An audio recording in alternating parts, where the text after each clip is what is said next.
Salut les passionnés d'automobile et bienvenue à cette édition spéciale de Vintage Car Chronicles. Aujourd'hui, on vous propose une véritable plongée dans l'histoire d'une petite Française qui a marqué les années 90. La Peugeot 106. Ah, la 106. On va décortiquer ensemble les informations les plus intéressantes sur cette voiture emblématique en s'appuyant sur des sources précises. D'accord. Accrochez-vous, c'est parti. Conçue pour succès à la 104 et compléter la gamme aux côtés de la 205. Absolument. Elle avait une mission ambitieuse. Et pour commencer notre exploration, on va se pencher sur la Fasan, produit de 1991 à 1996. Ce design cubique, avec ses lignes anguleuses, c'était un choix audacieux. Pour l'époque, vous ne trouvez pas? Oui, la 106 se voulait résolument moderne et affirmée. Surtout quand on sait que les designs plus arrondis allaient devenir la norme par la suite. Et puis, il y a eu toutes ces séries spéciales et éditions limitées, au nom évocateur. Carte noire, Roland-Garros, enfant terrible. C'est vrai. Des appellations qui piquent la curiosité, n'est-ce pas? Ah oui, carrément. D'ailleurs, en parlant de séries spéciales, saviez-vous que le concept de série spéciale est très répandu chez les constructeurs français? C'est une façon de proposer des versions exclusives et limitées dans le temps, souvent associées à des événements ou à des partenariats. C'est intéressant. Ça permet de dynamiser la gamme et de séduire différents types de clients. Tout à fait. Mais revenons à la phase 1. On ne peut pas passer à côté de la XSI, la version sportive, qui a fait sensation avec son moteur 1.4L.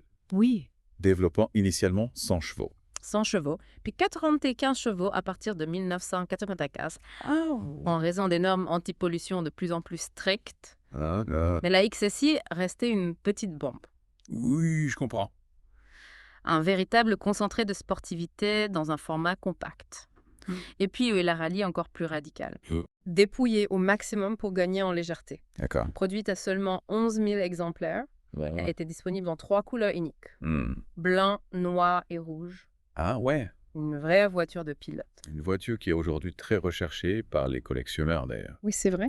Mais avant de parler de la phase 2, j'aimerais qu'on s'attarde un peu sur la rallye. Oui. Qu'est-ce qui la rendait si spéciale? La rallye, c'était l'expression la plus pure du plaisir de conduire. Peugeot a voulu créer une voiture destinée aux amateurs de sensations fortes, en s'inspirant des voitures de rallye. D'accord. D'où le nom d'ailleurs. Oui. L'objectif était de proposer une voiture légère, agile et performante, capable de procurer un maximum de plaisir sur route sinueuse. D'accord. Et pour cela, ils ont fait des choix techniques radicaux. Pas de direction assistée, Ah ouais. pas de vitres électriques, Wow. un équipement minimaliste. Non. Tout était pensé pour la performance et l'efficacité. Et cette philosophie se reflète aussi dans le choix des couleurs, n'est-ce pas? Exactement. Blanc, noir et rouge, ce sont des couleurs très sportives qui rappellent les voitures de course. Le rouge en particulier est souvent associé à la sportivité et à la passion. On le retrouve d'ailleurs sur de nombreuses voitures de rallye. La Race, c'est une voiture qui ne passait pas inaperçue. Effectivement. Oui. Et elle s'est illustrée en compétition d'ailleurs. Oh oui. On reparlera plus en détail de l'engagement de la 106 en sport automobile dans la suite de notre épisode. D'accord. Mais pour l'instant, passons à la phase 2, lancée en 1996. Oui. Un restylage important qui a marqué une nouvelle étape dans la vie de la 106. Oui, c'est vrai. Effectivement, la phase 2 a apporté un vent de fraîcheur à la 106. Ce restylage de 1996, qui coïncidait avec le lancement de la Citroën Saxo, Ah oui, c'est vrai. a permis de moderniser la 106 aussi bien à l'extérieur qu'à l'intérieur. On remarque notamment des feux anti-brouillard, roues, une nouvelle calandre, un tableau de bord plus ergonomique. Oui, La 106 s'est mise au goût du jour. tout à fait. Et du côté des motorisations, qu'est-ce qui a changé? La phase 2 a vu l'apparition de nouveaux moteurs, plus performants et plus respectueux de l'environnement. D'accord. Par exemple, la XSI a laissé sa place à la S16, équipée d'un moteur 1.6L, 16 soupapes, développant 120 chevaux. Ah oui! Un vrai petit bolide. 120 chevaux dans une si petite voiture. Ça devait être grisant. Ah oui. Et la Rallye a-t-elle aussi bénéficié de ce nouveau moteur? Oui, la Rallye a été mise à jour avec un moteur 1.6L, 203 chevaux, D'accord. privilégiant le couple à la puissance pure. Je vois. Comme pour la phase 1, la production est restée limitée, avec seulement 300 exemplaires produits. Wow. Et la couleur rouge a été remplacée par le bleu. Bleu, blanc, noir. Oui. Des couleurs qui évoquent le sport automobile, encore. Exactement. Mais avant de s'attarder sur la carrière de la 106 en compétition, Oui. j'aimerais qu'on parle d'une version un peu particulière. La 106 Electric. Ah oui, la 106 électrique. Oui, j'en ai entendu parler. Oui. Mais j'avoue que je ne connais pas grand-chose à cette version. Racontez-nous, qu'est-ce qui la rendait si spéciale, fait? Eh bien, à l'époque, c'était une véritable révolution. Ah oui.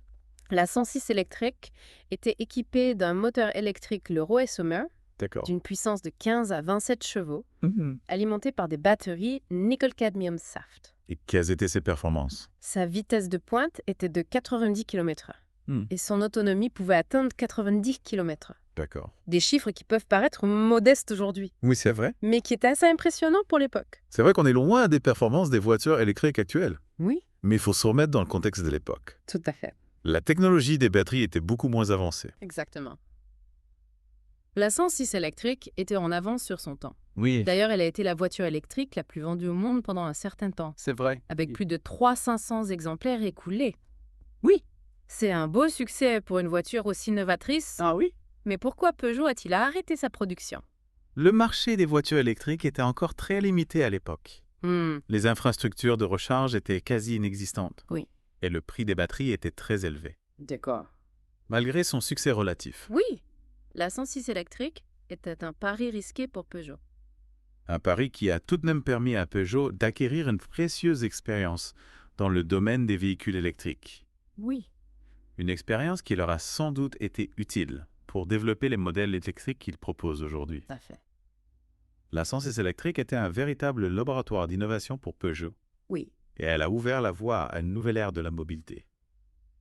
C'est vrai. Et en parlant d'innovation, on ne peut pas passer à côté des nombreuses séries spéciales qui ont jalonné la carrière de la 106. Ah oui. On en a déjà évoqué quelques-unes, mais j'imagine qu'il y en a eu beaucoup d'autres legs. Ah oui, la 106, c'est la reine des séries spéciales. Ah oui? En 12 ans de carrière, elle en a compté une vingtaine au total. Waouh! Des éditions limitées, souvent associées à des événements sportifs, à des marques, ou même à des personnalités. Pour exemple, Ossia. Bien sûr. Donnez-nous quelques exemples qui ont marqué les esprits. Il y a eu la Roland Garros. Oui. Une série spéciale, élégante et sportive, qui a connu un grand succès. D'accord. Il y a eu aussi la Zenith, Oui. le Molan, la Green, la Chérie FM. Ah oui, la Roland Garros. Je m'en souviens bien. Oui. Elle avait une couleur vert foncé spécifique. C'est ça. Et un intérieur en cuir beige. Très chic. Exactement. Et puis il y a eu la fameuse 106 Kid. Avec ses sièges en G. Oui. Une série spéciale jeune et originale qui a beaucoup plu aux adolescents de l'époque. C'était osé, mais ça marchait bien. Oui, c'est vrai. Et puis il y a eu la Cartoon avec son personnage Droopy. Ah oui? Oui, la Cartoon est une série spéciale ludique et colorée qui ciblait les jeunes conducteurs. Elle était disponible en plusieurs couleurs vives. D'accord. Et son intérieur était décoré avec des motifs de Droopy. Et on ne peut pas oublier la Inette de la Fressange. Ah oui, c'est vrai. Une série spéciale plus haut de gamme qui s'adressait à une clientèle féminine. Oui, c'est vrai. La Inette de la Fressange était une 106 élégante et raffinée avec une sellerie spécifique en cuir et alcantara et des jantes alliage exclusives. C'est ça. Elle était disponible en plusieurs couleurs pastel. Oui. Et son lancement a été accompagné d'une campagne publicitaire mettant en scène Inès de la Fressange elle-même. Tout à fait. On voit que Peugeot a vraiment mis le paquet pour séduire tous les publics avec la 106. Ouais. Et ça fonctionnait puisque la voiture a été un véritable succès commercial. Oui, la 106 a été l'une des voitures les plus vendues en France et en Europe pendant les années 90. D'accord. Elle a séduit par sa polyvalence, son style dynamique et son prix abordable. Et puis, elle était agréable à conduire la 106. Ah, oui. Agile, maniable. Elle se faufile partout en ville. Tout à fait. Et sur route, elle était capable de se montrer étonnamment performante. Oui. Surtout dans ses versions sportives comme la XSI et la S16. C'est vrai. On a déjà beaucoup parlé de ces versions sportives. Mais j'aimerais qu'on y revienne un peu plus en détail. D'accord. Parce que la 106, c'est aussi une voiture qui a marqué l'histoire du sport automobile. Absolument. La 106 a connu une belle carrière en compétition, notamment en rallye. Ces versions rallye et S16 ont brillé dans les formules de promotion Peugeot Sport. Et dans les rallyes Groupe N.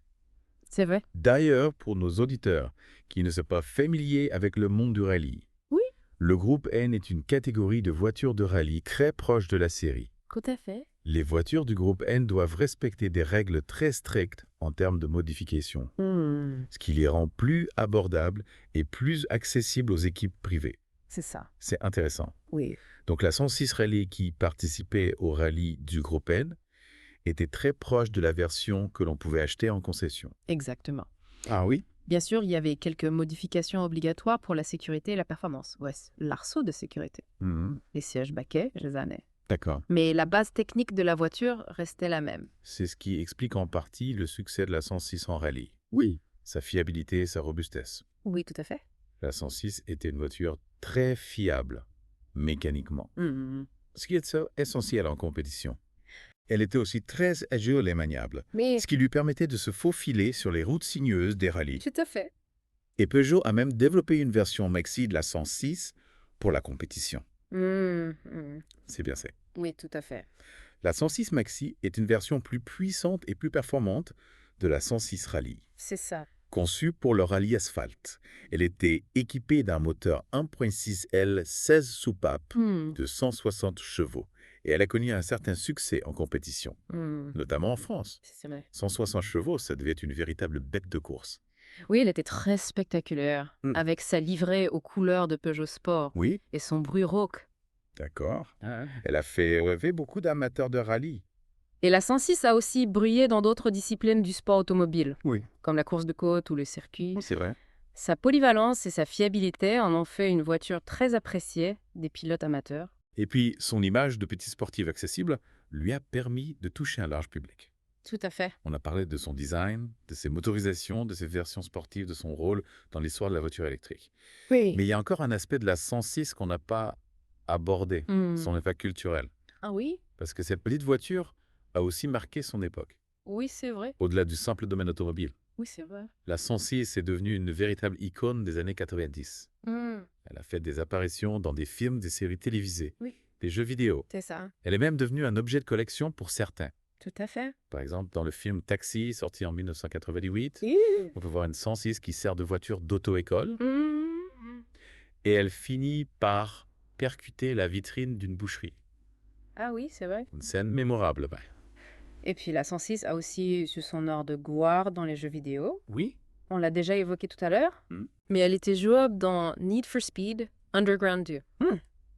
Et elle était même en couverture du jeu dans sa version Perle. Elle était aussi présente dans la série Gran Turismo et même dans les jeux WRC, bien qu'en tant qu'élément de décor. C'est vrai. La 106 a vraiment marqué la culture populaire des années 90.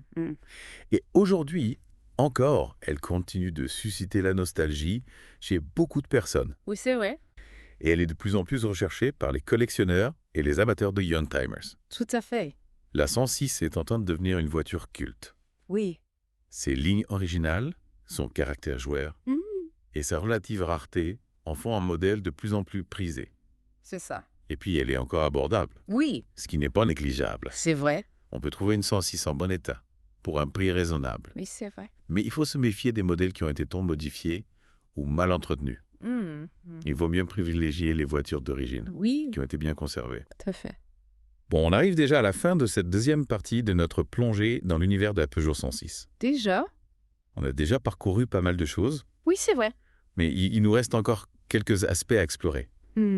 Alors, restez bien avec nous. D'accord. On revient tout de suite pour la suite de cette aventure automobile. Avec plaisir. On reprend notre exploration de la Peugeot 106. Exactement. On a déjà parlé de plein de choses, mais on n'a pas encore abordé les chiffres de production. Ah oui. Combien de 106 ont été produites au total? Eh bien, accrochez-vous. Oui. Car la 106 a été un véritable succès commercial. Ah oui. Près de 800 000 exemplaires ont été produits entre 1991 et 2003. Une belle carrière de 12 ans qui témoigne de la popularité de cette petite voiture. Oui, c'est vrai. La production était principalement assurée par l'usine de Mulhouse en Alsace. Mais face à la forte demande, les usines de Sochaux et d'Aulnay-sous-Bois ont également participé à l'effort de production. Impressionnant, de ce succès.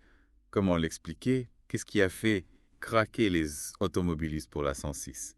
La 106 a su répondre aux attentes d'une clientèle à la recherche d'une voiture compacte, économique et pratique pour la ville. D'accord. Son design moderne et dynamique a également joué un rôle important dans son succès. Oui. Et puis n'oublions pas son prix attractif, qui l'a rendu accessible à un large public. Et face à cette petite Française, pleine de charme, quelle était la concurrence à l'époque? La 106 évoluait dans un segment très concurrentiel, avec des rivales comme la Renault Clio, la Citroën EX, la Volkswagen Polo, la Fiat Punto, et des modèles qui se disputaient les faveurs des automobilistes européens. Et comment la 106 se positionnait-elle face à ses concurrentes? Quels étaient ses points forts? Ses points faibles? La 106 était souvent saluée pour son comportement routier agile et dynamique, son agrément de conduite et sa fiabilité. Elle était également appréciée pour sa consommation raisonnable. En revanche, on lui reprochait parfois son habitabilité un peu juste, notamment aux places arrière, et son coffre pas très volumineux. C'est vrai que la 106 n'était pas la plus spacieuse des citadines, mais elle compensait largement ses petits défauts par son charme et sa personnalité. Tout à fait. Et puis, n'oublions pas les nombreuses séries spéciales qui ont permis à la 106 de se démarquer et de séduire une clientèle variée. On a déjà parlé de la Roland-Garros, de la Kid, de la Cartoon, de la Inet de la Fressange. Oui. Mais il y en a eu beaucoup d'autres. Ah oui, c'est vrai. La 106 était une véritable championne des séries spéciales. Oui. Et chacune d'entre elles apportait sa touche d'originalité et de personnalisation exactement. Exactement. Et c'est aussi ce qui explique l'engouement que la 106 suscite encore aujourd'hui auprès des collectionneurs et des amateurs de Youngtimers. C'est vrai. Justement, parlons un peu du statut actuel de la 106. Comment est-elle perçue aujourd'hui? Est-elle en train de devenir une voiture culte ou enfin? Oui, on peut dire que la 106 est en train de passer du statut de simple voiture d'occasion à celui de Youngtimer recherché. Son design intemporel, ses qualités routières et sa relative rareté en font un modèle de plus en plus prisé. Et puis, elle reste accessible en termes de prix, ce qui la rend attractive pour les jeunes collectionneurs. C'est vrai que la 106 a un certain charme rétro qui ne laisse pas indifférent. Oui. Et elle évoque des souvenirs pour beaucoup d'entre nous. Tout à fait. La 106, c'est une voiture qui a marqué son époque et qui continue de faire rêver aujourd'hui. C'est ça. Et bien voilà, qui conclut notre plongée dans l'univers de la Peugeot 106. J'espère que cette édition spéciale de Vintage Car Chronicles vous a plu. Merci de nous avoir accompagnés dans cette exploration. Et n'oubliez pas, Vintage Car Chronicles, c'est tous les jours. Oui. Alors rendez-vous demain pour une nouvelle aventure automobile. À demain.